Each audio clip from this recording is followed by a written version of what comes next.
of storytellers that can meet and discuss various topics, but internally, if you see what I mean.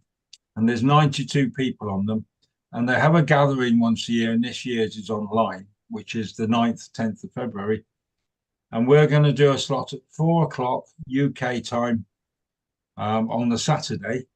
And you're very welcome to come. And we're going to call it Get a Word in Edgeways and Meet the World Storytelling Cafe.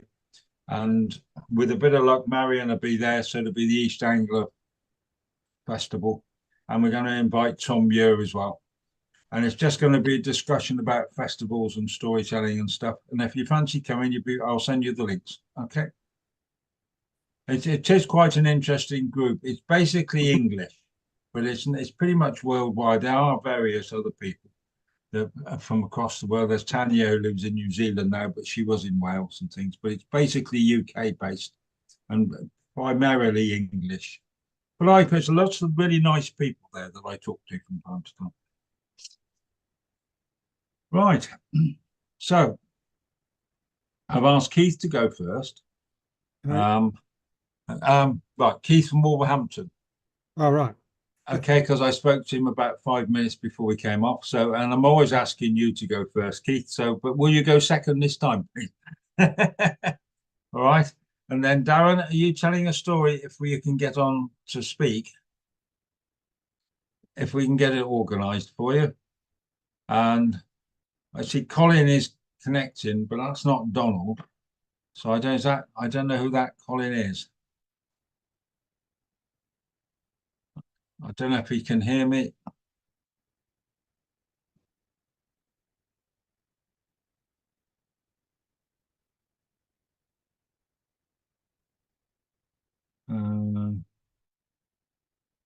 Hiding on video participants. Right, so, right. I'll ask Keith to get started then, I think. So I'll do the bit.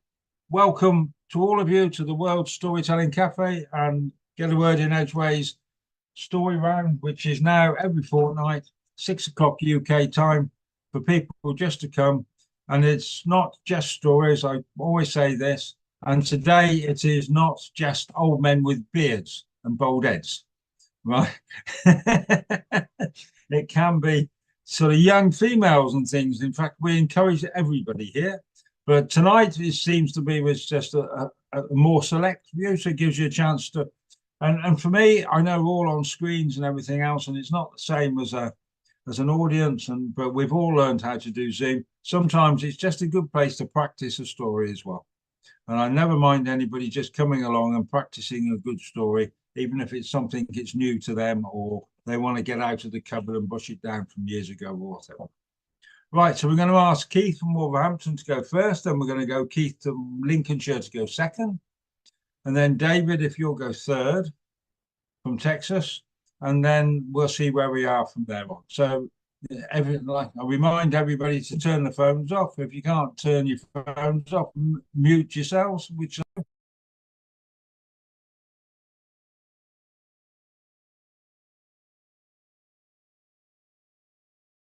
you're muted, Keith.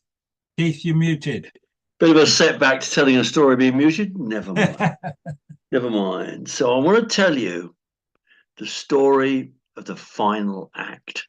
So picture, if you will, a moorland. A vast moorland, tufts of rough grass in the aftermath of a battle. So there's smoke and the smell of gunfire. There are people lying, moaning on the battlefield, and there are those who won't move again. In the sky, there is a mist coming down. And in the corner of the moorland is a church, a small church, a chapel, a small stone building. And within that chapel lies the greatest king and warrior of them all, Arthur, mortally wounded, and by his side his faithful knight, Sir Bedivere. And a voice hardly above a whisper, he speaks, saying, "Take my sword down the slope to the lake and throw it in." So Bedivere is aghast. "Take Excalibur and throw it in a lake." "Do as I wish," says Arthur in a firm but croaking voice. So Bedivere takes the great blade and leaves the chapel, and he walks down a steep, rocky slope, stumbling as he goes. And there he finds himself on the beach of a lake with reeds surrounding it, stretching into the distance. And there is the sun dropping in the evening. And he holds that blade by the hilt, and he can't do it. I cannot throw that blade into the water to rust at the bottom of an anonymous lake. So he hides it in the reeds, and he makes his way back up the path, stumbling as he goes, and back into the chapel. And there Arthur, slumped on a pew, looks him in the eye and says, "What did you see?" I saw the blade, sire," he says, thinking of things to say. "I saw the blade fly into the air and turn over and fall with a splash into the water." Arthur's face darkens. "Go back to the lake and do as I have asked you." So Bedivere, ashamed, turns and leaves the chapel one more time, stumbles down the slope, and retrieves Excalibur from the reeds. And he looks out across the flat water of the lake. And he lifts the blade above his head and he turns it ready to throw. And at the last moment, he can't do it. How can he throw Excalibur, the Kingmaker, into a lake? He can't do it.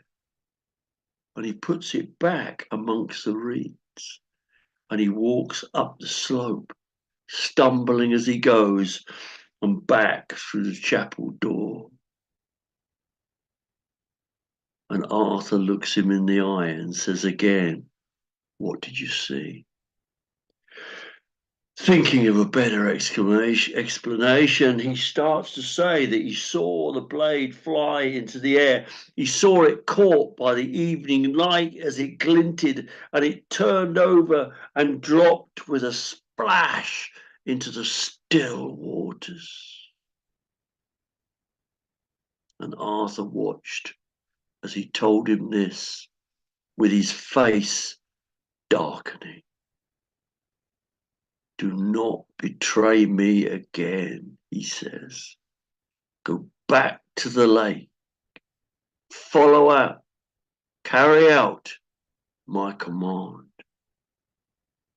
And truly ashamed now, Bedivere leaves the chapel, stumbles down the slope, finds himself on the beach, takes Excalibur out of the reeds, and looks across the still flat waters of the lake and the sun dropping toward the trees in the distance. And he holds that great blade above his head and he swings it around with all his might and he flings it into the air. And it does turn over, and it is caught by the glint of the evening sun as it drops toward the lake. But as it drops towards the lake, an arm appears out of the water, an arm wrapped in white samite, and the hand catches the hilt of the sword, and it brandishes it 3 times and draws it below the water. Sir Bedivere looks on in wonder at what he has just seen, and he walks back up the slope. He walks back up the slope with a firmer tread this time, and back through the door of the chapel. And Arthur, in a whisper, a voice that croaks, can see on his face that he has carried out his command, but he still says, "What did you see?" And Sir Bedivere says, "I saw the blade turn over in the air. I saw the blade catch the evening light, but when it dropped, an arm appeared from the water, draped in white samite, and the hand caught the hilt and brandished Excalibur 3 times and drew it below the water." Almost breathlessly, he finished, and Arthur nodded, satisfied. "Now," he said, "help me down to the lake." And Sir Bedivere, half supporting him, half holding him, helped him down that steep, rocky slope. And when they reached the beach, a barge came floating towards them across the lake. A barge with no sail or oarsman, but 3 figures dressed in black stood in the barge as it stopped on the beach. And without a word, Sir Bedivere helped Arthur into the barge, and he lay down with a groan of pain. And once he was ensconced, the barge again moved away from the beach and away across the still waters into the evening mist and vanished completely. And Sir Bedivere stood and watched, for now he knew this truly was the end of the age of the Knights of the Round Table. Thank you. Thanks, Keith. Yeah, absolutely. Do you set that at Glastonbury in your mind? I beg your pardon? Do you set that at Glastonbury in your mind when you tell that? Oh, good point. No, I don't think so. I don't think so. I was walking in, I can't remember who it was now, when we were away at New Year, and we went down to a lake like that, down a slope. Yeah. And that's what I have in mind, because of that, that flat stillness of a lake. Yeah, absolutely. Yeah. When I was told that story first years and years ago, I was in Somerset at the time. I could see the Tor on the back with the glass. Yeah, oh yeah. Absolutely. Anyway, talking about hills and towers, we'll go to the flatlands of Lincolnshire, which I'm told every time that isn't as flat as I make it out to be, and that there's some walls, and my friend Keith sits on the top of the wall. That's right. But that's Lincoln Cathedral after, and that was a beacon for the RAF bombers to come back in as they came back from Germany. And that's on top of the hill, but I've never yet been to Glastonbury, to Lincolnshire. So anyway, I'll leave you to it, Keith. Okay, thank you. Well, hello, everybody. Thank you, Keith. That's a brilliant story. Thank you. Yeah, good to hear you again and see you again. Well, down in the depths of hell, the devil was bored. Nothing was happening much. There was fires in the hell and everything, but, he was keeping warm, but he was a bit bored. And so he sent 2 of his imps up into the world of men to cause havoc and to entertain the devil. Now, imps, they're about maybe 2 or 3 foot high and maybe a body of a man with long legs like like cattle, and they've got a head also like a cow with big horns and big ears, and a snout like a pig. Horrible, nasty creatures with wings. And they flew and flew and flew around, and they came to a city, to Chesterfield. And there they saw a big spire. And they thought, we can cause havoc here. And they flew round and round and round and round the spire and twisted the spire. Now, the spire didn't fall down, but just remains twisted even to this day. And the locals call it the Witch's Hat. Well, they went on their way, they whizzing across the country, and they came to a big city. And there was a lake at the bottom of the hill, and they walked up to where they made their way, for half flew, half walked up the steep hill, through all the houses, and they got to the top. And there on the left-hand side was 2 big turrets and a big wall. And that was a big castle. But over on the right-hand side, there was what you see behind me, a big cathedral with big towers and spikes at the top and a big archway in which people could enter to worship. And this was Lincoln Cathedral. And so these 2 imps, they went through into the cathedral, through the door, and they could smell this sweet smell of incense. There's a service about to begin. They looked up, and there was this light shining through the windows. Lots of different colours of red and blue and green. And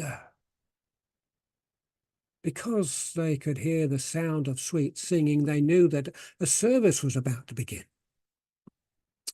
But they whizzed and whizzed around while the service was starting, and they whizzed and whizzed around the inside of the cathedral, knocking over anything they saw, hymn books in a rack, and blowing out candles and knocking the hats off the ladies that had got their hats on, causing havoc.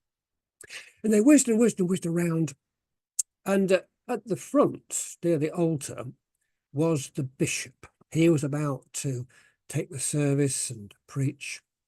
And they went and whizzed round the back of the bishop and took hold of his cloak, because they knew that the bishop would have to stand up to bring his sermon. And so they hung on to the bishop's cloak. And when he tried to stand up, he just couldn't get up. He couldn't get up. He struggled, struggled, struggled. And eventually he managed to stand up. But the 2 imps, they knocked him over.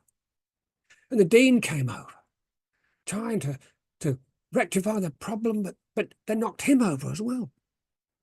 And they whizzed and whizzed and whizzed around the cathedral, spitting in the corners and singing horrible songs which are too rude to be able to tell you tonight.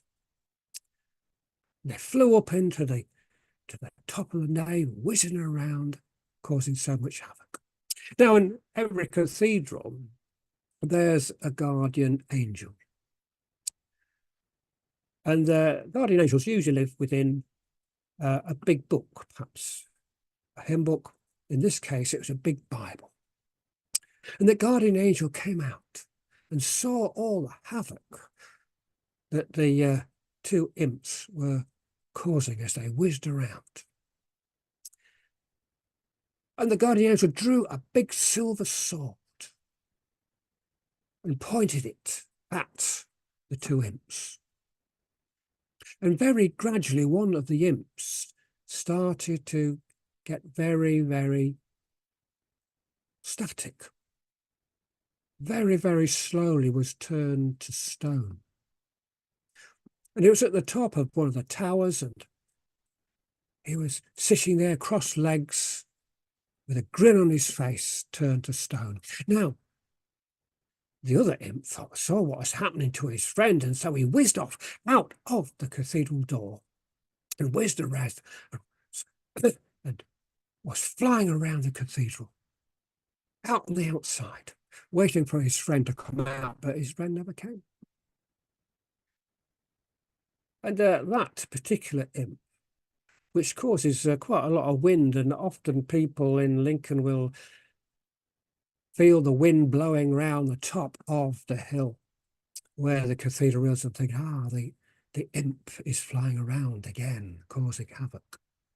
Now, there happened to be a passing witch riding on a broomstick.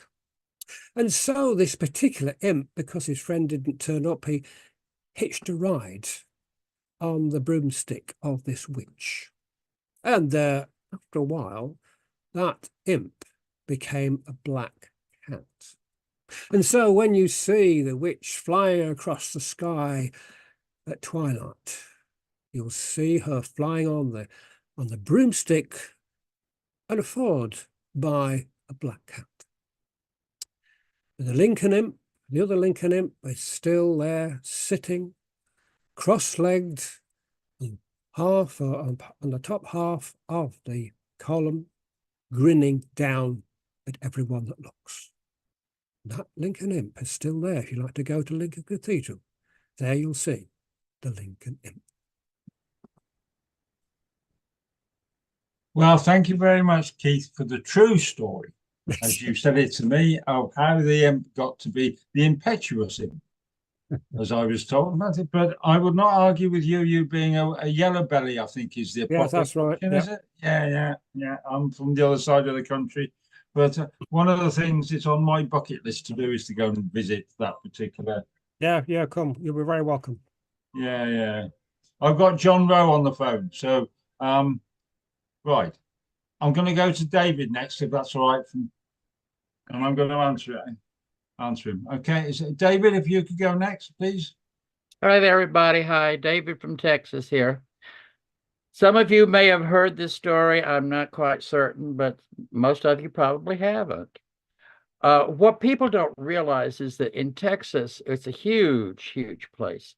As if you start at the state border between Louisiana and Texas and drive straight across Texas, 10 hours later, you're still in Texas. It's huge. And because of that, we had a lot of European immigrants.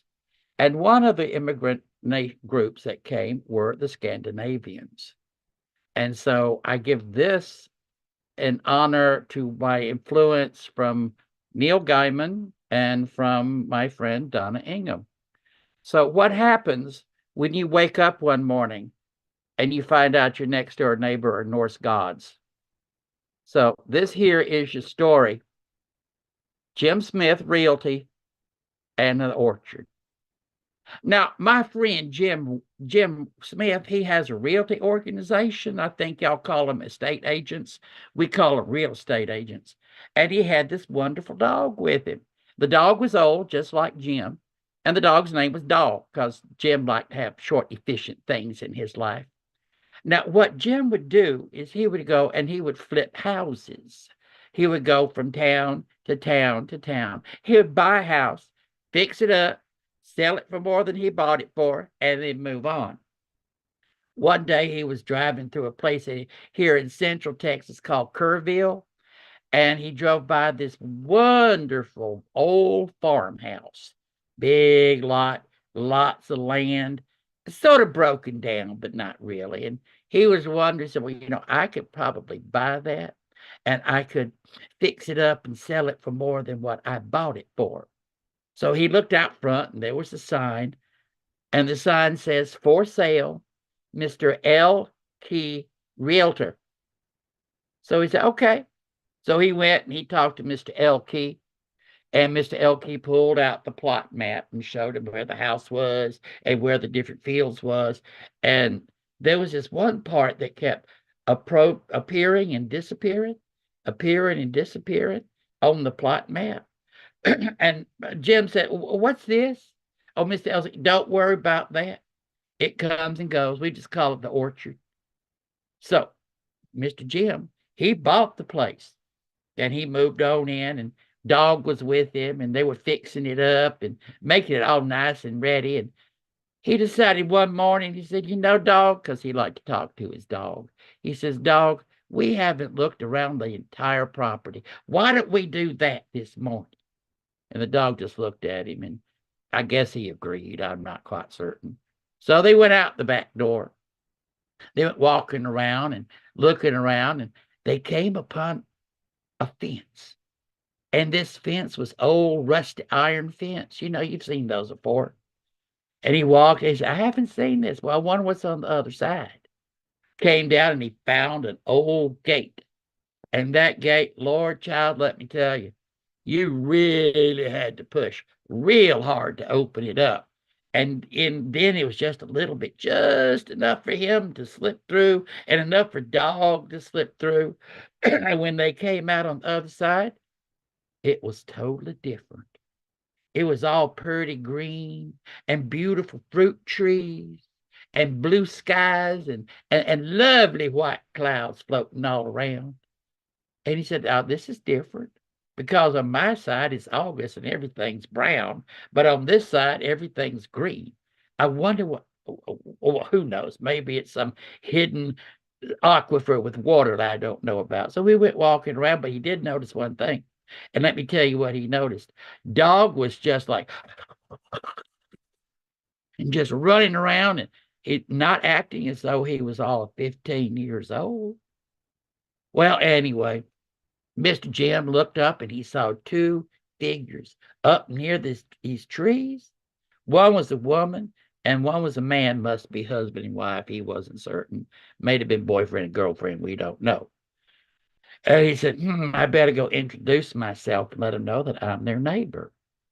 So he was walking up the hill to where the fruit trees was. And the woman looked at him and she whispered in the man's ear, says, what is that?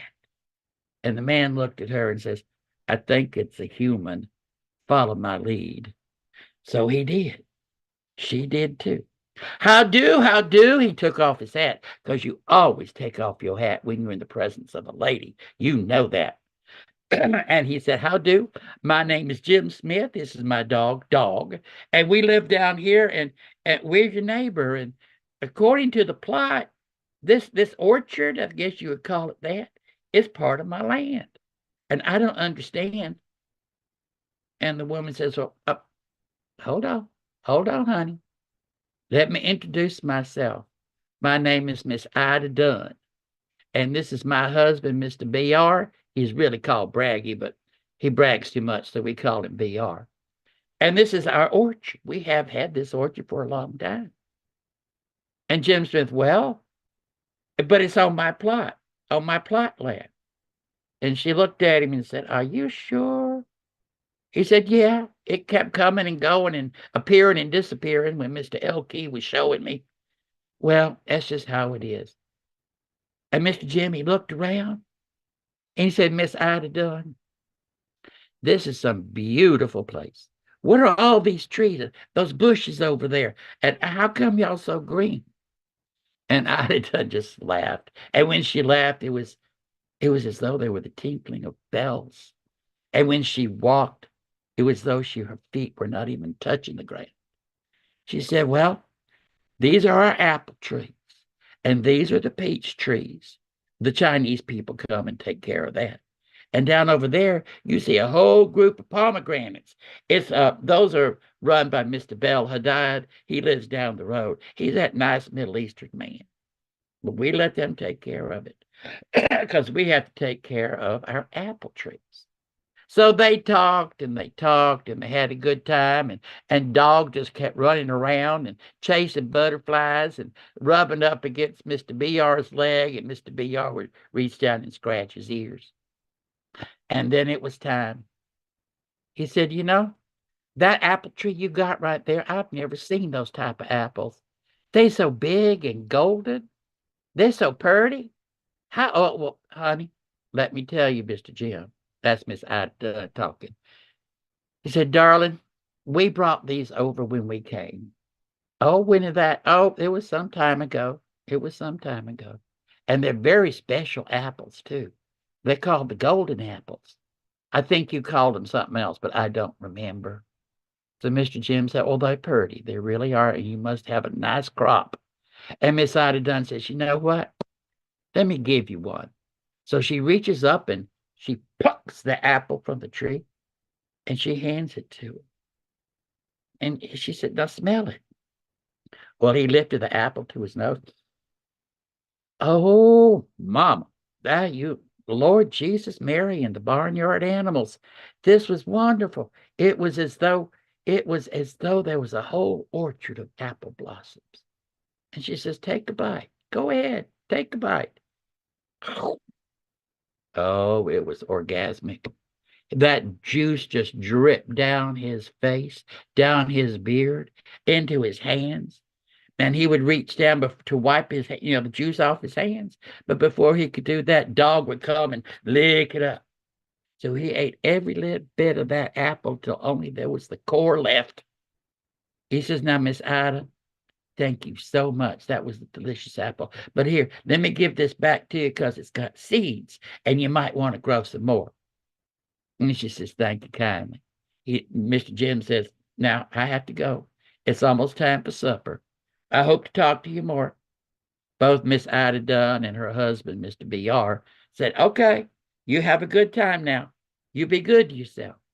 So he and Dog walked on back down the hill, back down towards the gate. They slid through and closed the gate. And that was when Mr. Jim noticed something. His hands, there were no spots on them.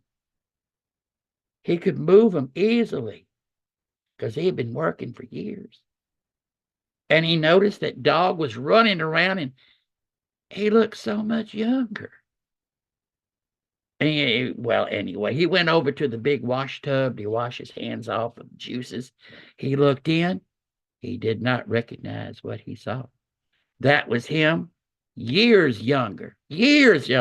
Red beard, bright eyes, lots of hair. He said, "Huh, oh, that's different. Come on, Dog, let's go in and have some supper." So they go up to the kitchen screen door. Mr. Jim reaches over to open it up to let Dog in, and he thought to himself, there's going to be some nice neighbors. I'm going to really get to know them. And that's the story of Jim Smith Realty and the orchard. Oh, that's a lovely story and it's well told. It's very, very Thank you. beautiful. Yes, well done. You well have done. to really know your Norse mythology to figure out who was what. Yeah, absolutely. Right, so I'm going to do a short one, and then we're right. So, Darren, how are you getting on? Have you got how to unmute? No. Right, it's going to be difficult to ask you to tell a story if you can't. There we go. Next time, absolutely beautiful. I'd love to. So, can you tell us where? Can you write out where you are geographically? Oh, do you know how to put it on the chat? Or can't you do it on your phone? Oh, okay. Right, anyway. So if I do a short one and then we'll go to Donald Norman. Are you doing one tonight? Hello, Despina. How are you? I'm not feeling very well, so I'll pass on the story tonight. Yeah. I'm sorry to hear that. I hope you get Yeah. well. But Thank you. right, so I'll do one. Donald could do one, and then we'll finish with Despina if she's doing one. Are you doing one tonight, Despina, or are you just listening? Right, okay, right. I'll do a short one. Well, Dan, if you come up the River Severn and you start at Gloucester, and the River Severn is the longest river in England and Wales, and it goes right the way up to Gloucestershire, then Worcestershire, and it comes up through Shropshire, and it starts going. It's always sort of going northeast, and then it turns. And it comes back down into Wales and it goes up to Plislimmon, which is where it starts from. And about halfway, just as it comes down to the Ironbridge Gorge, there's an abbey there. Well, the abbey It's quite a new abbey, for this is the UK. Right, so it's there from the 12th century. So it was started by the Cistercian monks in the 11th century. They turned up. When old William the Conqueror turned up, he brought loads of monks with him. There must have been more monks than he had in an army, because for the next 50 years, they were building abbeys all over the place. Anyways, all right, hang on. We've got someone waiting to come in, Mike. Okay, right. So, but then Henry VIII turned up 200 or 300 years later, and he dissolved all the monasteries, and it became a ruin, and it's there as a ruin to this day. And if you're ever in this part of the world, it's a beautiful place to go and visit. It's very, very peaceful. But in the 1920s, because this is Shropshire and it was by the river, they decided in the great and the good to build a power station there. Now, we needed a coal-fired power station, and there was a railways there, and it was just the place to put a power station. So they went and built a power station. Now, isn't it sensible when you're building a brand new power station to look at the whole of the geography of the whole of the valley and everything else, and find a raised flat level somewhere that's higher than all the rest, but is absolutely as flat as all the rest, but would be higher than the flood lines, higher than anywhere that they'd ever known that had been flooded. And the River Severn floods very, very badly, but this little flat plain was just the right size. It's just in the right place. It's by a river for the cooling towers. It's 2 railways came here, and they just couldn't understand why no one had used it before. It was the obvious place to build a power station. So they built a power station there. And of course, because they were from outside Shropshire, they didn't ask any of the locals until they'd built about 3/4 of it. And some old shepherd was walking past, and he turned around and goes, well, he said, here, I wouldn't have put a power station there if I were you. And they said, why not? It's perfect. It's above the level of the floods. It's nice and flat. It's by the river, and it's by 2 railways. And it's on top of a cemetery, is what the shepherd said. And they went, a cemetery? And he goes, yeah, they used to bury the old monks there. That's why no one else had built on it. That's why it was all there by itself, such a peaceful place. If you'd bothered asking anybody, we'd have all told you. And the old abbot, who lives in the abbot's house down there, that was his old house, and it's still there to this day. He must have thought the same, because it would be a lovely place for a cemetery. Oh, but it was too late, so they built a power station anyway. So they opened it all up. Now, power stations go 24/7 is what they call nowadays. It's all day and all week and all night in particular. So they've always got to have people there. And there was 2 power stations. There was the old one, and the new one is the one they've just knocked down. Well, of course, these people who work in power stations, are they storytellers and poets? Probably not. Do they sing a bit? Do they dance a bit? Probably yes. Do they watch football all the time? Do they believe in ghosts? Well, everybody who worked there, the answer is very much yes. Because they went in there at 16 years old, and they go, oh, I don't believe in ghosts. I've got tattoos. My hobby is putting eggs up chickens, back up chickens. I'm that tough. And I go down and I watch the football, and I hope the local football team are watching another local football team, because then we can have a good fight in the pub on the way out. And do you believe in ghosts? Yeah, I believe in ghosts. I work at a power station. He's called the Monk. So what did the Monk do to you? Oh, he said, well, he's not scary. He's just there. And he goes, what do you mean he's not scary? He's just there. Well, it was always the start off. Everyone I spoke to about this, they've always said the same. There was a pipe leaking, and you crawl underneath it, and you'd have to put like a bandage on the outside and screw it together. Or so you always had the wrong screwdriver or the wrong spanner, and a voice would say, you don't need that one, you better have this one. And there'd be a tap on your leg, and you put your hand out, and someone would put the right tool in your hand, and that would be the one that fixed it. And then you'd realize you were the only one in the power station. or that your mate was upstairs in the office and you knew he was asleep and there wasn't anybody for about 10 minutes in any of the direction. And they all tell the same story: doors that open, doors that close. As if someone's living there, the noise of someone living there is not sort of scary, it's just that there's a presence. And they'd always come back to this word, a presence. So there were two little things that came out. One of the old boys was there and he was telling me that there was a policeman. And the policeman from the local constabulary, he was out and he used to work some shifts at night, and he used to come back, and just where it did flood down by the river, they couldn't build on it. So the only thing they could think to do, because it was the trade unions got involved in them days, was to build a very nice 9-hole golf course. And I played that golf course, and they go and play the golf course because if it floods, you just don't play golf. But it's just down by the river, and the bird life and everything is a beautiful, peaceful place to be. And just as a by the by, the worst noise you can hear on a golf course is plop. Because if you get plop, that means your golf ball has just gone straight. This is John Rowe calling me, and I'll call it back. Okay. And the ball has gone into the river, which is there. But the ball he was using that time, now he had a really awkward job for the police force. He was in the child protection part of it, and he was quite high up.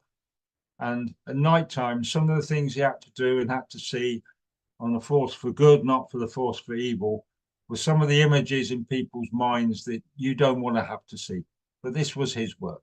And the way he used to cope with it was to go down to the 9-hole golf course first thing in the morning. As the sun was coming up in the summer, it was 5, 6 o'clock in the morning, and he'd be the only person there. And he used to say quite happily, I used to talk to myself. I used to try and talk to myself.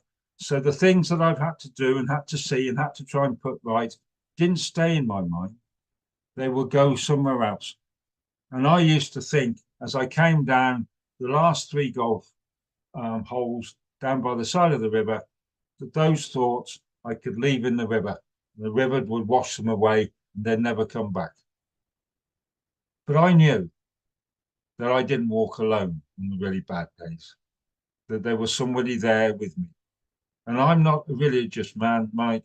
I know that it wasn't what you call your Lord Jesus Christ or anything like that. I just knew there was a power that was trying to help me. And I asked him to describe the feeling. And he said, yeah, it was as if there was a presence. Then there was another little story that popped up, where one of the workers, and it's a power station, mine, and they don't like to admit to this because they had a power cut and all the lights went off, which is a bit awkward. If you're, if you work in a power station, the one thing you don't want to admit to is that everybody having the power stations having a power cut, So they all used to carry torches with them and everything else. But there was a power cut. It didn't happen very often, to be fair, I don't think. And that fuses blow is what I was told. Anyway, he was down there right in the depths all by himself when all the power went off. And he went to find his torch. But his torch, he hadn't used it for years, is what he told me. And who the hell thinks you're going to have a power cut in a power station anyway? Anyway, so his torch wasn't working. So he thought the best thing to do was to just sit still, because he knew that someone would come along and fix it, and then someone would come and find him. So he just sat down in the dark. He said, I was there for 2.5 hours, Mike. I didn't feel scared, but I knew someone was there with me, as if there was a presence that was helping me. And the third one is this. The old Abbott's house, they didn't know what to do with. Now, it's a beautiful, beautiful building, and it's got a wisteria that goes past it, and it's quintessentially English, apart from the fact that it was built by French Cistercian monks. But it's got a bowling green, and it's got a little square. And the only thing they could think to do with it was to make it into the Working Men's Social Club. Now, Working Men's Social Clubs, I'm sure Despina and some of you Americans will understand, they're the places people like me and my friend Dougal used to go and drink beer. But we used to take our families with us and we'd drink beer there, and Lynn and Jackie would be there, and Amy Douglas. I know you've met Amy Douglas, some of you, and my children, Anna and Jake, and now my grandchildren. You can go there and it's a safe place and they can run around. And do you know, when you've got an enclosed, safe place, and it's not in public, but it's not wardened, but it's a club and everything else. And just to the one side, there's a really nice old orchard. Now, there's about 12 apple trees. And they go back years and years and years. You know, those old-fashioned apple trees that sometimes look like a face, and they got beautiful of the old ones and all the rest of it. And they sit there. And on a Friday afternoon, sometimes, well, it wasn't just a Friday afternoon. It depended on how it worked, because the young mums with the young kids used to go and sit and they have a picnic there. Now, Connie, who worked behind the bar, she used to smile at this because the idea, it was a social club and they had snooker and everything, and the young mums were always welcome. But of course, it's lunchtime and they've got young babies. And I am told, and I wouldn't know this, and we only have one female participant here, but if you've got a child that's teething, so there's two ways to get rid of the pain of the tooth, is to get some whiskey, dip your finger in the whiskey and dip it onto the tooth, and that takes away the pain. And if they don't go to sleep, and the little babies in particular, if they're on bottle or draft, well, if they're on bottled, you have to give them bottles. If they're on draft, you get the person who's doing the draft, the bits, to drink a double gin and tonic, wait about 20 minutes, then breastfeed the baby, and the baby goes to sleep. Yeah, it's old-fashioned Shropshire. It's old wives' tales, and these old wives knew a bit. Okay. Well, one of the other things they used to say was to go and sit in the orchard. There'd be 2 or 3 mums and the little babies all lying around in the sun and everything else. And you can imagine it and everything else. And they'd have flasks of tea. And Connie said, you don't need to bring flasks of tea. We've got a fun. And every hour while the mums were there and the toddlers were there, she'd come out with a great big tray, with a great big teapot and a coffee pot and some biscuits and things, and just leave it. And the mums would all sit there chattering away. And one could go to sleep and another would be awake. And you know how it's like with young babies. Anyway, the one time something had happened and there was only the one there. And her name was Julia. And she had her firstborn. It was only a little baby. But it was a toddler, maybe 2 years old, something along those lines, something about that. It could walk a bit anyway. It was a little girl and her name was Rose. Anyway, Connie came out and Julia was there and she said, I'm waiting for your friends. And she said, well, they've just texted me on the phones to say that they can't come. I'm going to be here for myself, but that's fine. Connie said, that's fine. You just stay here. I'll keep an eye on you. And so Connie was doing the things, and the guys from the power station would come in at lunchtime and they were having the beers and everything else. And Connie went out with some tea to sit down there, and Julia was there fast asleep. She just nodded off. You know what it's like when young babies are around. But Rose, she was just sort of trotting around the orchard all by herself. And she went, oh. Anyway, she woke up, Julia. And Julia went, oh, I'm here by myself. Where's Rose?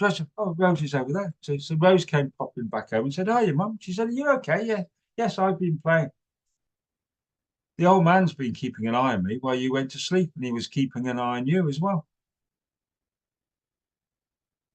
Julia went, "What old man?"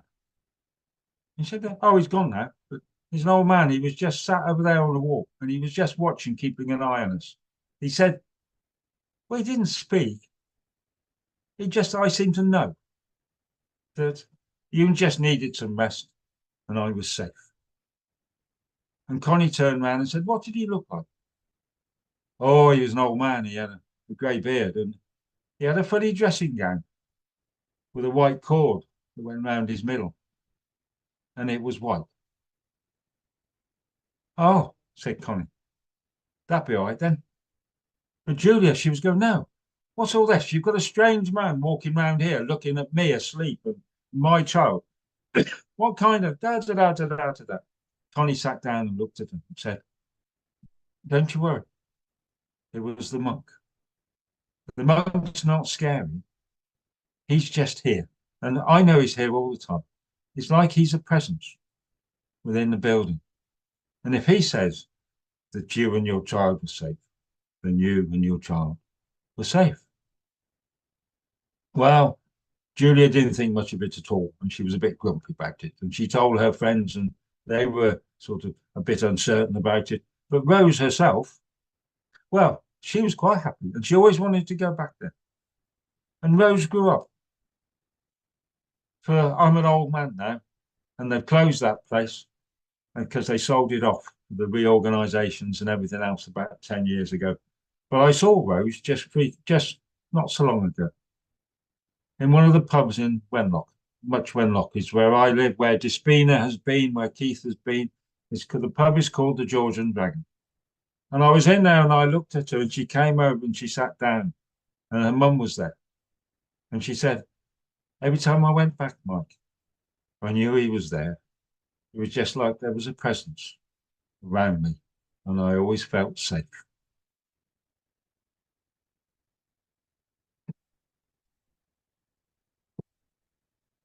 A little old ghosty story about Builders Abbey and Power Station. And it's taken me 30 years pretty much to pick that story up. There's 2 little bits and pieces, and there's some of the old boys and being a member of the club and everything else. So, but it's only one I've just sort of pulling together to tell us a story. So, like everybody else here, or hopefully everybody else here, it gives you a chance to tell a story you haven't told very much, and bring something new to the table, which is always a welcoming thing to do. Right, so I think it's Donald next, yes. Who has just got over Burns night. Okay. Yes, well, actually, I told you that I didn't get out of bed until 12 o'clock today. But last night, I was stone cold sober. I was driving last night. So, yes, I know you can't believe it. Burns night, Scotsman, sober, but it's true. Well, there's one thing about it is if you wake up sober in the morning, that's the best you're going to be all day. Okay. Of course, yeah. But you know, that story you told there, it's something sort of along those lines. Not far from where I live, there's a village called Tarbet, and it's in the between the short piece of land between Loch Lomond and Loch Long. And there's a church there, and it was the only church for quite a distance round. And behind the church is a graveyard, and behind the graveyard is a railway, and that railway goes from Queen Street Station in Glasgow up through the West Highland line, and and you'll see part of that line is there's a big viaduct. You see, they call it the Harry Potter line now because it featured in the movie. That's part of the line. But when they were building, when they were building the railway, as you can imagine, there was a lot of fatalities. And anyone that was killed, any of the navvies that were killed in that area, well, Tarbet Church was the nearest church. But they wouldn't allow the people, the Presbyterians at that time in Scotland were really, really strict. And a lot of the navvies were Irish and they were Catholic. So they wouldn't allow them to be buried in the churchyard. So what they did was they got the farmer next door to give them a field. So there's the Church of Scotland people buried in the graveyard, and then the railway workers buried in the field next to the graveyard. But that church, like many, many churches, especially village churches, it closed down. There weren't enough parishioners. So now that church is the village pub. It's been turned into the village pub, a pub called Slange. And they say that at night, when the last person that works in the pub is closing up, they hear noises coming from the cellar, or they hear noises from other parts of that old church. And they set out in the dining area of the bar, they set out the napkins and the knives and forks the night before, ready for the next day.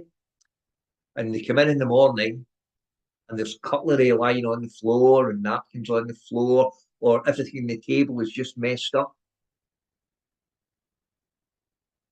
But nobody's been in that church. The person with the key for the bar, for the old church, hasn't been in. You know, so they say, and they reckon it's the ghosts of these old navvies who are restless, and they're coming as a, you know, they liked a good drink. So they would go into the pub, the ghosts would go into the pub at night and cause a bit of trouble. And it's been also in the field, it's seen there's been sort of ghostly figures dressed in the clothing, that the type of clothing the navvies would wear. You know, and I've been in that pub a few times myself, you know, but I've never seen any. It's a different kind of spirit I'm interested in there. But that leads me on to what I was going to talk about tonight. And to say I was at my Burns supper last night. And of course, for every Burns supper, every proper Burns supper, there's a recitation of Tam O'Shanter. One of Burns's longest, and sorry, I'll say that in English. One of Burns's longest and most famous poems. Now, Tam O'Shanter doesn't mean, it's not O'Shanter as in Irish, O'Neill or O'Flanagan. It's of, because Tam or Tom lived in a village called Shanter in Ayrshire on the west coast of Scotland. And that's, so in these days, people were known by either their trade or where they came from, what village they lived in. Like Tam's best friend was Suitor Johnny, and a suitor is an old Scots word for a cobbler. So Johnny was a cobbler, and they called him Suitor Johnny. And the poem begins, now it's in Scots, but don't worry, I'm going to translate. The poem begins, when Chapman Billies leave the streets and Druthie neighbours meet, and folk begin to tack the gate, and market days are wearing late. While we sit boozing at the nappy, getting foo and unco happy, we think no of the lang Scots miles, the mossy ditches, slaps and stiles that lie between us and the hame where sits their sulky sullen dame, gathering grouse like gathering storm, nursing her lap to keep it warm. Which means a chapman Billy is like a hawker or a market trader. And it says when market day is over and everyone's getting ready, they've packed up and they're going wherever they go, Tam has finished his work and Suitor Johnny's finished his work, and the miller and the blacksmith have all finished, and they all go down the boozers, down to the pub, straight from work, which I bet none of us have never done in our lives, have we? Oh. And so they all go down and they're getting foo and unco happy. They're getting drunk, they're getting full, and very happy. And when they're doing that, time passes so quickly when you're enjoying yourself. And you think not of the long Scots miles and the fields and ditches and anything you've got to cross, making your way home, that lie between us and your home, where sits your sulky, sullen dame, gathering grouse, like gathering storm, and nursing her lap to keep it warm. And you can imagine her sitting there, looking at the clock and saying, just wait until he gets in. He's for it. Probably sitting there polishing her rolling pin, just anyway, you know, so Cam's sitting there and it's drinking away with his friends, and it's getting late and everyone's having a great time, and outside the wind is howling and the rain is coming down, because after all it is Scotland. Wind's howling, rain's coming down, and eventually the barman shouts, "Time, gentlemen, please," and it's time to go home. And Tam gets out and he climbs on his horse. And of course, the horse knows its own way home. Tam doesn't. He said too much. Tam doesn't. But he doesn't care. It's a horrible night and it's pretty creepy. It's dark. Remember, it's 18th century, no street lights. You know, there's no moon because it's a terrible, terrible night. There's no moon. It's dark. The wind's howling and it makes anyone a wee bit afraid. But no. The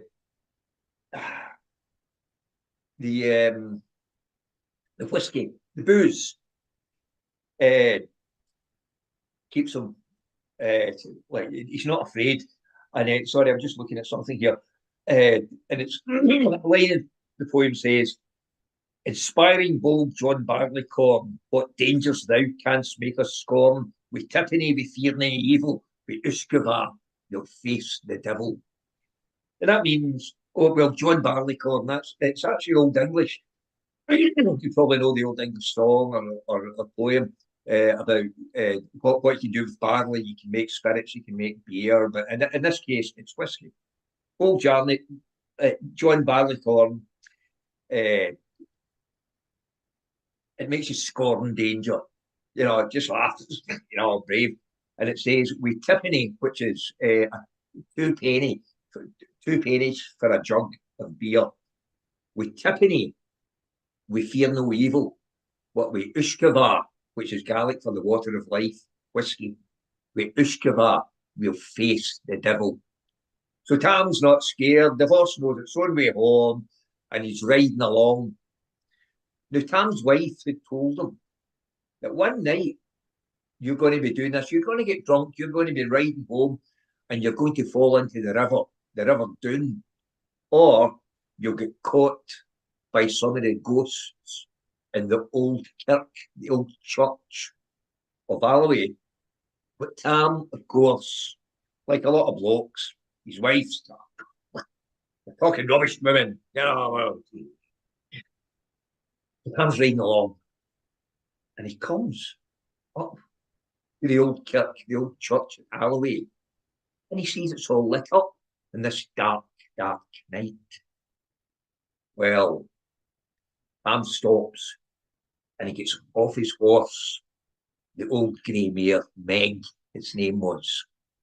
Gets off his horse and he creeps up to the old ruined church and he looks in one of the windows. And there were witches and warlocks and ghosts and skeletons, and you know, there was a man who'd been hanged still with part of the rope round his neck, and someone with a knife stuck still between the ribs, and there was ghosts of all sorts of. Imagine a ghost. They were there, and they were having a great time. They were singing, they were dancing, and the skirl of the pipes. Who was playing the pipes? Old Nick himself, the devil, sipping in shape of beast, skirling away in the bagpipes while everyone danced, and the music get faster and faster and faster. And Tam, he watched all this happening, and he was gobsmacked, totally amazed at this wonderful, watching all these dance around. And as he watched the dancing, he noticed one young witch. She was beautiful. She danced so gracefully, skipping and reeling. And, oh, she was gorgeous, thought Tam. Watched her, and she was wearing a long shirt. Came quite short, just enough to hide her modesty, if she had any modesty, that was. Just enough. But he couldn't hold himself in. And he shouted out, "Well done, Putty Sark!" Putty Sark is the name for the shirt, the chemise he was wearing. And as Tam shouted this out, everything went dark.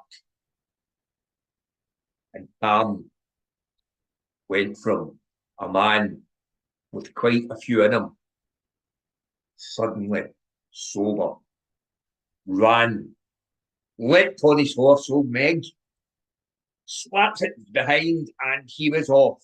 And behind him, all the witches and warlocks and ghosts and skeletons and devils, everyone, old Nick himself was chasing. And Tam rode and rode and faster, faster, faster and faster. And he thought, if I can get over the bridge, over the keystone of the bridge, over the River Doon, I'll be safe, because witches, the evil creed, cannot cross running water. It's like a barrier to them, holds them back. So Tam rode and rode and rode, and behind the ghostly host following him. And just as he got to the keystone of the bridge, at the front of the ghostly host was the cutty sark, the beautiful young woman wearing the cutty sark. And as he crossed the bridge, Cutty Sark reached out and managed just to grab Meg's tail. And as he crossed the bridge, the tail come off. In Cutty Sark's hand, Tam was safe. And he rode home. And he faced his wife. And anything that his wife gave him that night was not half as scary as what he'd been through. And it must have been pretty scary, because I've I've had a wife, so I know how scary it can be. But at the end of the poem, it says, "Now for this tale of truth shall read, ilk man and mother's son take heed, whene'er to drink you are inclined, or cutty sarks run in your mind. Think you might buy joys or dear, remember tam o'shanter's near." Which means, if you're out for a drink and you're thinking about women and drinking and what have you, and you think it's cool and it's great and everything's going to be all right, just remember what happened to Tam O'Shanter's horse and how she lost her tail. And that is the tale of Tam O'Shanter. That's lovely, Donald. I've been waiting for someone to tell me about that church for years. I've heard about it, but I've never been there, and I've never known the history of it or anything else. But that's brilliant. Well, it is a very good cautionary tale, you know. Yeah, well, we were leaving a church down here, a pub down here, and all the villages along here, they all tend to have a church next door to the pub. It's in a square, Saxon ways and all the rest of it. And as we were coming out, just as the light was coming up first thing in the morning, there was a guy with a hammer and a chisel in the middle of the churchyard, and he was banging on one of the gravestones. And I turned around to my dad and I said, "What do you think?" And he said, "Well, it's a bit late to be working, isn't it? So you better say something. It's our churchyard." So he shouted over, "Bit late to be working in it, mate." And the voice came back saying, "No, someone just spelt my name wrong."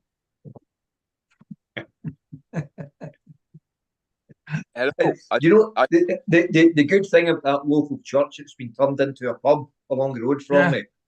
It's not a Wetherspoons. Yeah, I actually, with all my vast knowledge, owned by local people, a local pub for local people. Yeah, I can't think of a church that's turned into a pub. There may be somewhere over in Wolverhampton way or something, Keith, but I can't think of a church that they've turned into a pub. They're turning into all sorts of different things. Yeah. There's one in Glasgow, in the West End of Glasgow. It's called Oranmore, and it's an old church, a magnificent church, great big church, and it's turned into a pub, but it's also a venue for music and play. They have every afternoon. They've got a small theatre downstairs, and they have a play every afternoon. You know, so it's lots of churches have been turned into pubs up this way. Right. But then again, it is Scotland, so they'll build a pub anywhere. Yeah, I a lot of them still, even the little village churches are still being used. They don't get much of a congregation, but they still being used as churches. Anyway, we're going to move over to the Greek islands where it's nice and summery and warm and probably still daylight. So there we go. Okay, I think I'm ready. Darren, did you want to say something before I start? no, he can't. He's on. Oh, Yes, I have just realised what to do. So I am back on. Could I tell a story after this, Bina? absolutely. Love for you to do. Yes. Where are you from, Darren? I'm from not south of you, further down River Severn. Well, Gloucester way.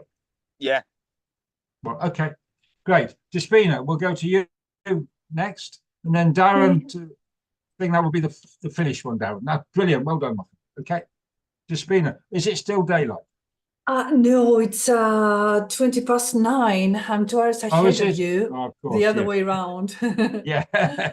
And not as warm as it used to be, not anymore, Mike. Okay, I will take us away to warmer climates, however, because my story tonight has to do with Harun al-Rashid. So that's closer to home to the World Storytelling Cafe, actually, than it is to us in Europe. And David seems to know about Harun. Well, I'm sure many storytellers have heard stories about him. I mean, he appears a lot of times in 1001 Nights or Arabian Nights in several stories. But what we know about Harun was that when he became a sultan, he was a very just person. He was very, very well respected. However, it appears that he was not always so. Actually, when 1500 years ago, when Harun began his career in the military, he was a chieftain of a sort, let us say, a general, we would call him today. So at the beginning of spreading the Achaemenids' reign, there was a lot of war to be waged. So this is how Harun started his career, waging war after war after war. And they say that at first, when he first began his life in politics, he was, I don't know if he was a cruel, but he was a bloodthirsty man. But our story does not start with Harun. It actually starts with a very simple fellow called Mafluf. And Mafluf lived in a village far away from the king and his palace and the sultan. And when I say that Mafluf was simple, that is not to say that he was leading a simple life. It was that he was simple in his mind. Let's say that even though his body had grown into that of a grown man, well, his mind was still around 6 or 7 years of age, like that of a child. So once this delegation started, they set off from the village to go to the palace and do some business with people there. And they thought it would be a nice idea to take Mafluf with them so they would have some entertainment along the way. So it was that when they found themselves inside the palace, they forgot all about Mafluf and they started doing serious business. So Mafluf was there, left all alone, unattained, and he was free to roam around the great big halls of the palace. And doing so, he found himself inside a big room with a big armchair. And he thought that that looked very comfy, and perhaps he could just rest his body a little bit on it from all that long road they had taken to get there. So he just went there and he relaxed on the armchair and he stretched his feet and he put his arms only to be yelled at a few minutes later by servants coming screaming into the room. You wretched thing, you poor "Beggar, what are you doing on the Sultan's throne?" And Karun was just nodding off a few moments earlier, and he was suddenly awoken by these people screaming at him. He said, I do not know the Sultan's throne. But they did not reply. They just grabbed him from the arms and they pushed him to the floor. And the arch eunuch among them asked him, "Tell me now, how long have you been sitting on the Sultan's throne?" And Mafluf said, "I don't know, maybe 10 minutes." 10 minutes? Then you'll have 10 whips on your body, 1 lash for every minute you spend there. And the arch eunuch, he took out this great big whip on 9 tails, and he started whipping poor Mafluf, who was laying on the floor, and he was sobbing and crying and wailing. He was making quite a kerfuffle, to be honest. So much so that the Sultan, which was Karun, after his military career, had turned into a Sultan now, still in a good mood that day, entered the room and saw the servant whipping that little guy in rags on the floor. And he said, "Stop, man, stop, what are you doing?" And they explained how this beggar, this villager, this peasant had come into the throne room and he had sat himself upon the Sultan's throne. And, well, Karun could see that this was not a grown man, really. So he said, okay, let's spare him. Enough with the punishment. Just let him be.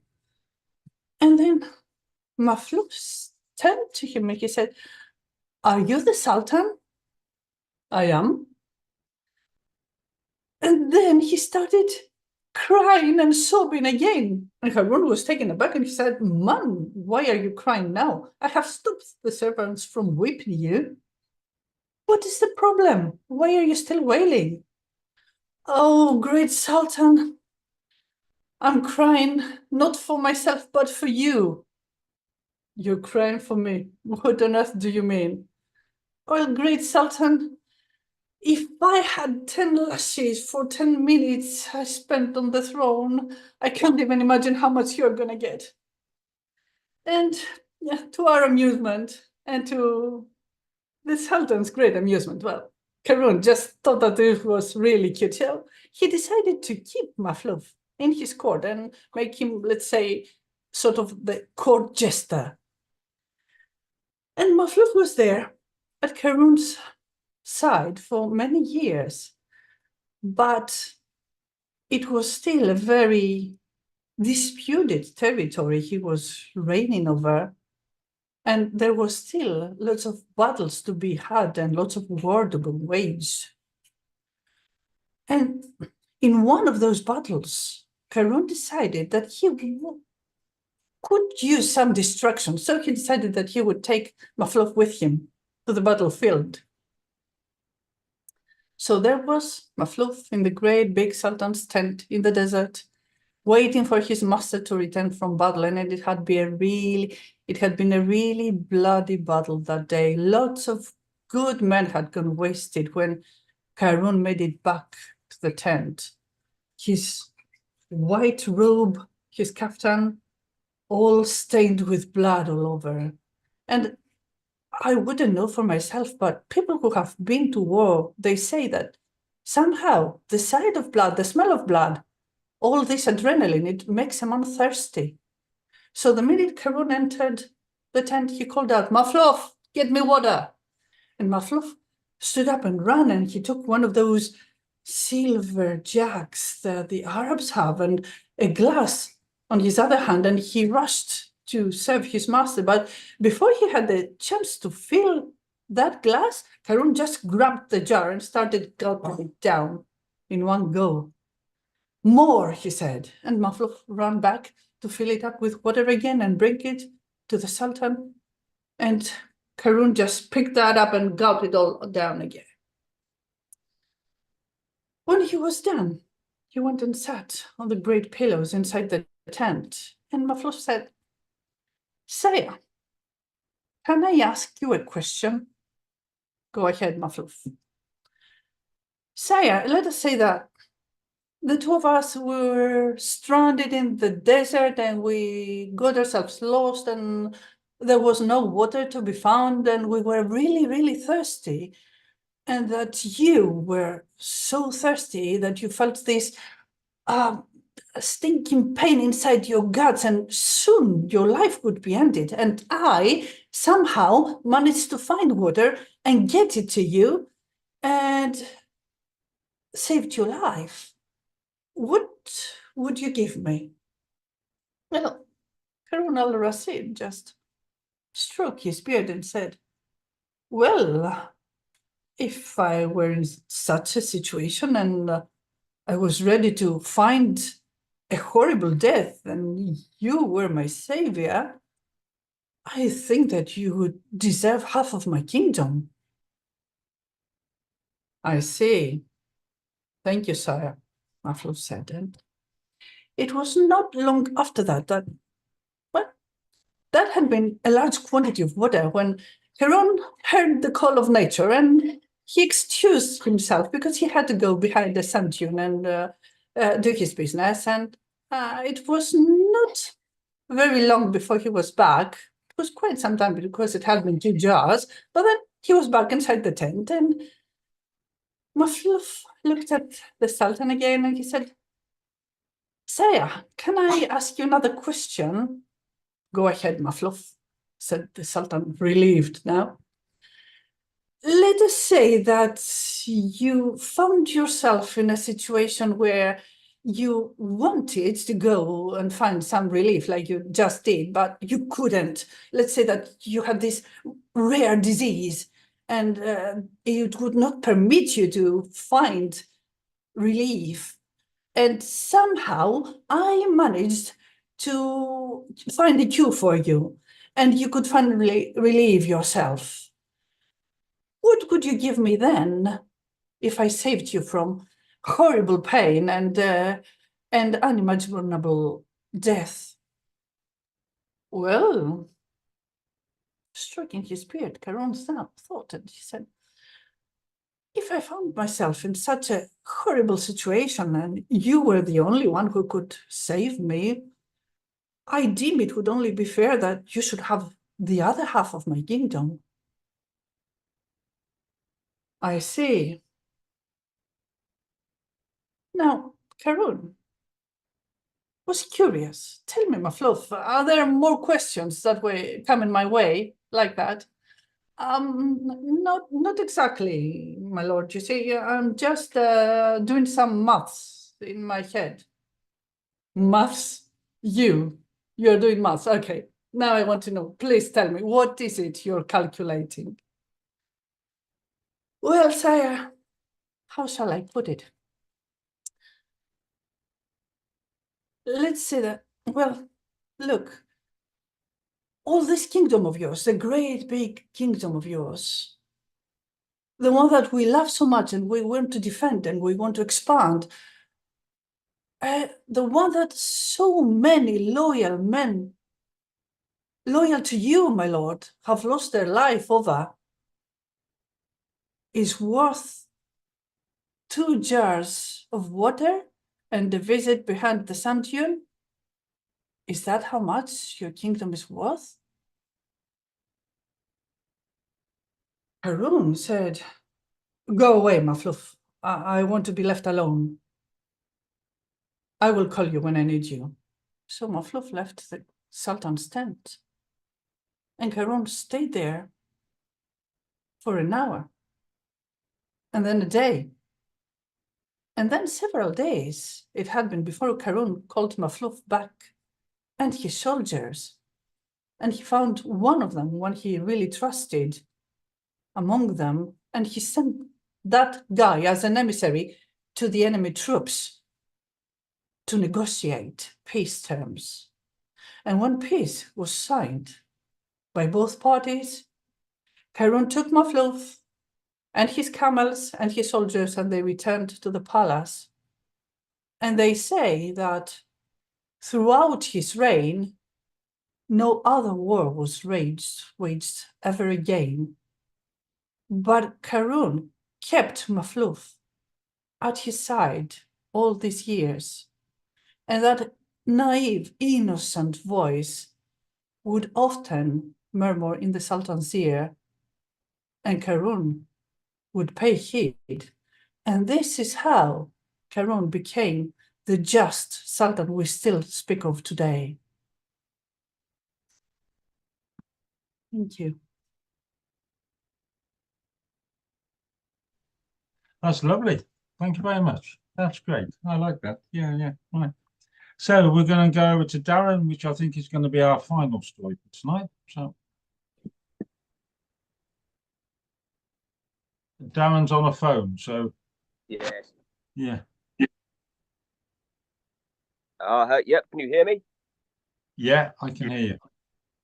Oh, Oh, 1 second. Here it is. Yeah. Preparation.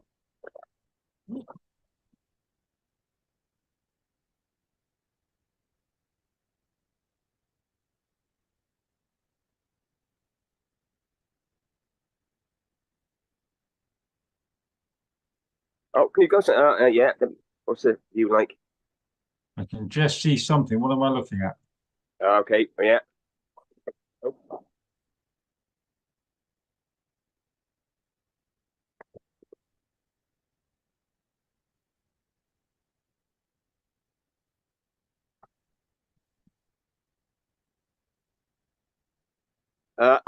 Hello. Can you hear me? I can hear you. Yeah. All right. Good. Yeah. I'm a you asked me where I come from, Mike. I'm from the Forest of Dean, which is an area south of you, and it's odd being a storyteller in the forest, especially the Forest of Dean. You know, the Eskimos, the Inuits, got 36 different words for snow. Where I come from in the Forest of Dean, we've got 36 different words in total. And this story takes place in a clearing in the forest. And I always think a forest is the best place to have a clearing, isn't it? We used to live in a clearing in the river, but it was very prone to flooding. So I don't know if you would be able to see this. Here we go. So in the clearing in the forest, there stood a tree, a single tree, and a lone monk was passing by, seeking somewhere to find some peaceful contemplation. And he sat down at the trunk of the tree to contemplate.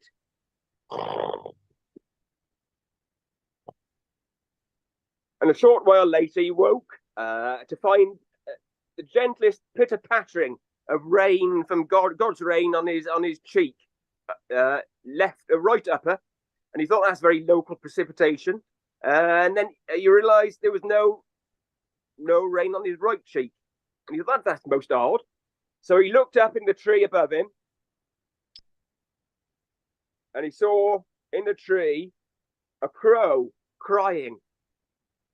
And he thought, that's most unusual. Crow, what? Brother Crow, why are you crying so? And the crow said, to be a crow is to be the saddest of birds. For the human beings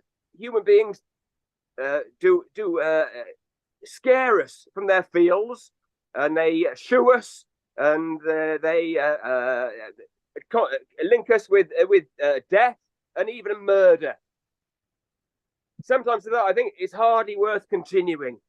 And the monk said, well, let us pray to God, if you're into that kind of thing.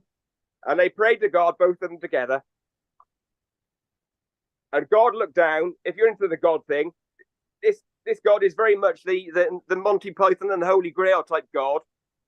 And the monk said, God says, go out into the world, Paul Crow, and ask your feathery brethren, your other birds, what kind of bird would you rather be? And you come back to the clearing, and God will turn you into that bird.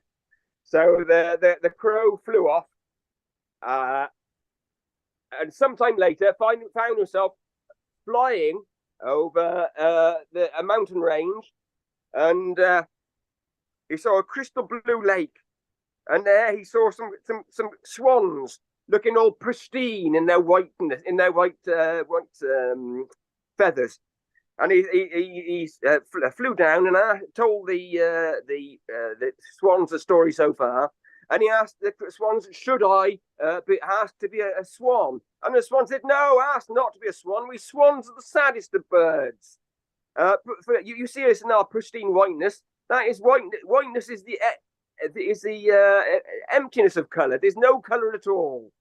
And if you look closely at a flock of swans, you can't tell one swan from another. You can't see the beginning of one swan and the end of another swan, especially when we close our eyes and hide our beaks. Don't ask to be a swan. Ask to be a more colourful and a beautiful bird. So the swan swanned off, and the crow crowed on, and flew out over the ocean and over the sea, and found himself eventually flying over a more green and verdant area, over a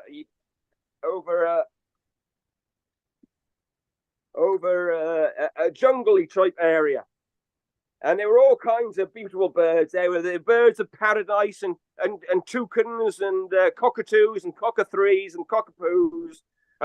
But most of all, there were parrots, beautiful parrots, and all multicolored and dynamic looking in their finery.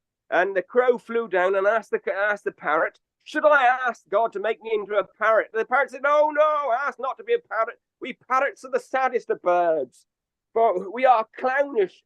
We are clownish of hue, and the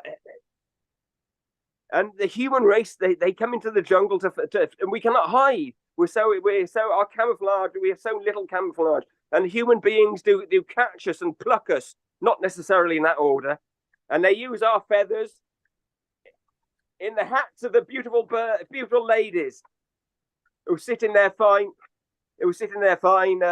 restaurants. Ask not to be a parrot. Seek out birds that are more highly regarded. So they said in parrot fashion, and off the crow went.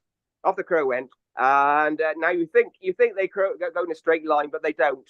Off they go around the world. And he eventually found himself flying over Sultan's palace. And he looked down, and there was were peacocks in the Sultan's garden. And they lived in a beautiful, lavish residence that the Sultan had made for them. And the crow flew down and told the story so far and said, should I be asked to be a peacock?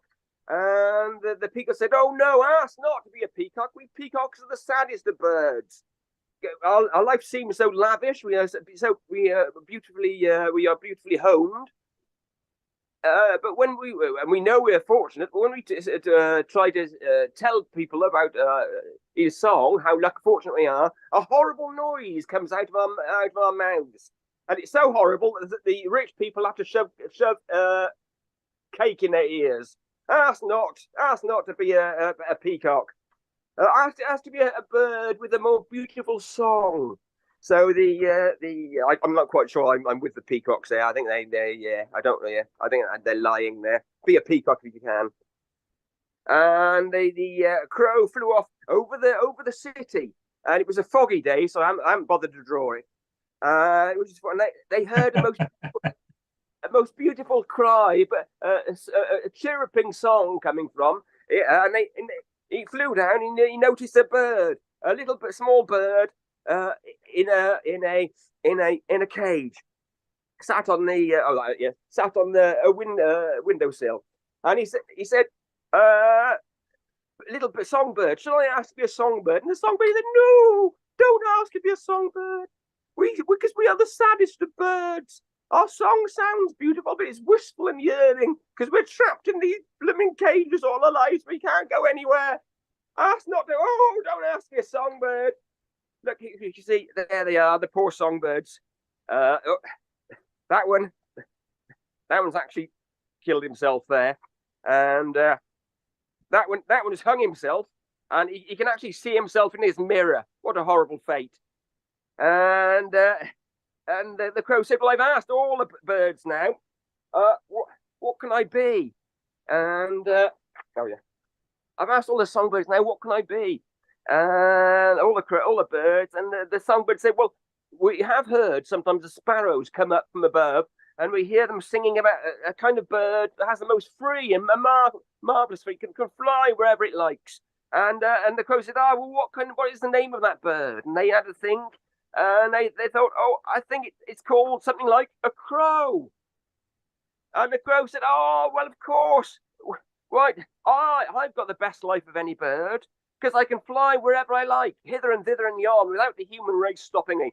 And he decided to go fly back to the clearing of the forest. Now, before he went, of course, the crows are related to magpies, and but from their cunning, they are able to open all the locks of all the doors and let all the songbirds out free.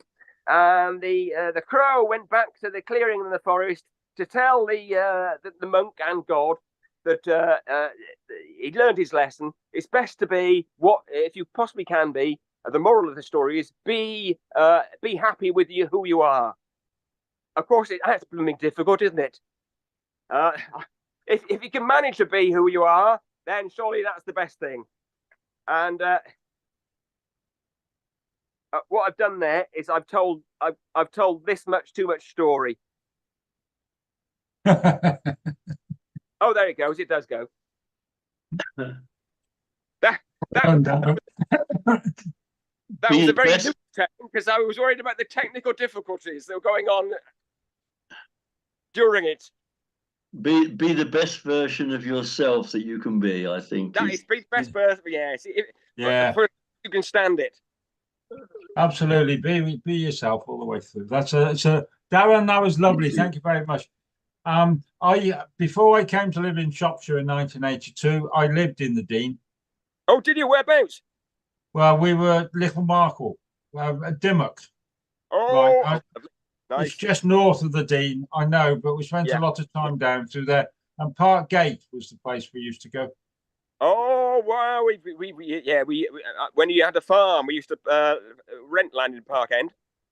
Right, Park End. That's it. Yeah. Right. I'm going to call it a finish tonight. Thanks for everybody coming. Darren, if you could just stay for 2 seconds. I've just got, I want to talk about the Dean to you and some people I know down there. That's all. That's all. Okay, so I'm going to call it tonight. Thank you very much, Mike. Another great chance to tell stories. Thank you. Right. Thank you, everyone, for the story. Next Friday, John Rowe's been on. Next Friday, Juliana is doing the family stories, and it's the young tellers next Tuesday. Okay. So I'll see you here in a fortnight's time, 6 o'clock UK time. And Despina, I got your messages. I've just been busy all day. I'll email you tomorrow. Okay, Darren, if you got 2 minutes. Walid, if we're okay for 2 minutes. I just need to talk to Darren. Goodbye, fellas. Good night, everybody. Good night, Walid. Good. Bye, mate. Thank you. Yeah. Thanks, cheers, everybody. mate. Cheers, mate. Right, Darren. Do you know Dougie Isles? Oh no, I'm not sure I do. Right, he's from St Brebbels. Oh well, St Brebbels is about 2 miles from here. Right, he's a proper Dean man. Right, he's the one who taught. He's the one who tells the stories. He's got all the local stories. Right. Oh Right. wow. Okay, and he collected them as a builder. He done a mix of it because he doesn't say he's a storyteller. He says I'm a builder. He's probably the best bloody storyteller I know. Okay. Oh he right. really is. What's his name and there's again? another lady. Dougie Isles is that. Isles is an. Isles. Yeah, Isles is the old-fashioned name. It's St Brebbels. Within, if you can hear the bells of St Brebbels, you're a free miner and all that, right? Okay? Oh yes, yeah. Yeah. Must email. Yeah, I must Google him. Thank you. Yeah, I don't know if you Google him. Where are you in the Dean? Well, Wollaston, which is just downhill from St Brebbels. Right, I go. You must. Which is your local pub? Well, Rising Sun. Right, go in there and ask for the builder, Dougie Isles. He was a builder. Okay, all right. Oh, yeah. He's older than me. I'm 69, so he'll be in his early 70s now. Okay, I'm surprised. Great big chap, massive, great big chap. But he hasn't been telling stories. He used to be in the Morris Men, and he used to do Bromyard Folk Festival and that. Oh right, okay, yeah, brilliant. Okay, and there was another lady called Jess Wilson. who was living at Park End, right? And the Park End is where the cricket pitch is, isn't it? Yes, yeah. Yeah, there, right? But she moved down to South Wales. I'll get hold of her because she went and collected all the stories. If you're looking for the Dean stories, they're the two places to go to. Oh, Right. right. Okay. Yeah. No, neither heard of either of them. Right. Okay. And the other one is, and Waleed is running this from Marrakesh, so we can't talk for long because he's just sat there all by himself. But if you can email me or find me, or come back in 2 weeks' time. Right. Okay. But do you know Godfrey's Hollow? Or it sounds familiar, but I don't know where from. Right, Godfrey isn't a person. It's there because God's not there. It's the place in the Forest of Dean. There's a hollow where there's no God. Oh, right. Oh, wow. That's how the story starts. I Okay. bet it. Yes. All right then. Oh, brilliant. Thank you. Okay, and you get back to me. I'm sure I can't wait any longer because it's all sat there and it really has been rude of me to go this far. But I really do. You and I need to have a long chat sometime over a pint of beer. Okay. Okay. All right. Okay, Oh, thanks. Bye. See you You soon. take care. Ta-da, mate. Cheers. Ta-da. Bye.